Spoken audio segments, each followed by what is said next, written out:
नमस्कार मंडळी. चहासोबत काहीतरी कुरकुरीत आणि खमंग खायची इच्छा झाली की आपल्या डोळ्यासमोर पहिली येते ती म्हणजे आपली लाडकी चकली. पण बऱ्याचदा घरी चकली बनवताना ती हवी तशी कुरकुरीत होत नाही किंवा तळताना खूप तेल पिते.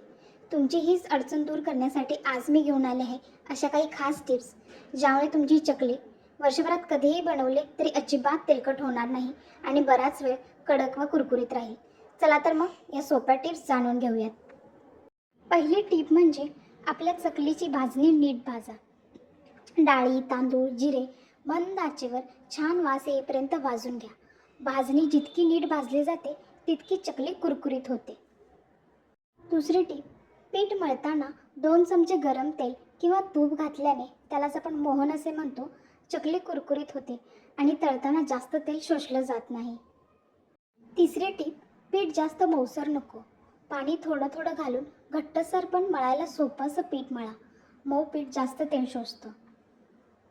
चौथी टीप, तेलाचं तापमान सांभाळा. तेल फार गरम नको, कारण त्यामुळे चकली पटकन तपकिरी होते आणि आतून कच्ची राहते. आणि तेल फार थंडही नको, कारण त्यामुळे चकली जास्त तेल पिते. यामुळे मध्यम आचेवर सतत तळा. पुढची टीप म्हणजे लहान लहान लाट्या करा. मोठ्याऐवजी लहान वळलेल्या चकल्या पटकन तळल्या जातात आणि कुरकुरीत होतात. आणि एका वेळी जास्त चकल्या तेलात टाकू नका. तेलात खूप चकल्या टाकल्यास तापमान खाली येते आणि चकल्या तेलकट होतात. चकल्या तळून झाल्या की लगेच बाहेर काढा. सोनेरी रंग आला की ताबडतोब बाहेर काढा. जास्त वेळ तेलात ठेवल्यास कडवट व तेलकट होतात. चकल्या तळल्यावर पेपर किंवा टिश्यू पेपरवर ठेवा, म्हणजे अतिरिक्त तेल निघून जाईल.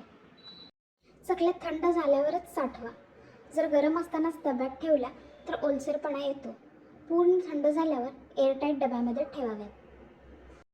चकल्या तुम्हाला हेल्दी हव्या असतील, म्हणजे जास्त तेलकट नसणाऱ्या, तर आणखी एक ऑप्शन म्हणजे मोहन घालून एअर फ्रायरमध्ये किंवा ओव्हनमध्ये भाजा. तेलाशिवायही कुरकुरीत होतात. तर या होत्या आपल्या चकल्या खुसखुशीत आणि तेलकट न होण्यासाठीच्या खास टिप्स. यात काही मिस असेल किंवा तुम्हाला कोणती टिप्स माहीत असेल तर कमेंटमध्ये नक्की सांगा. धन्यवाद.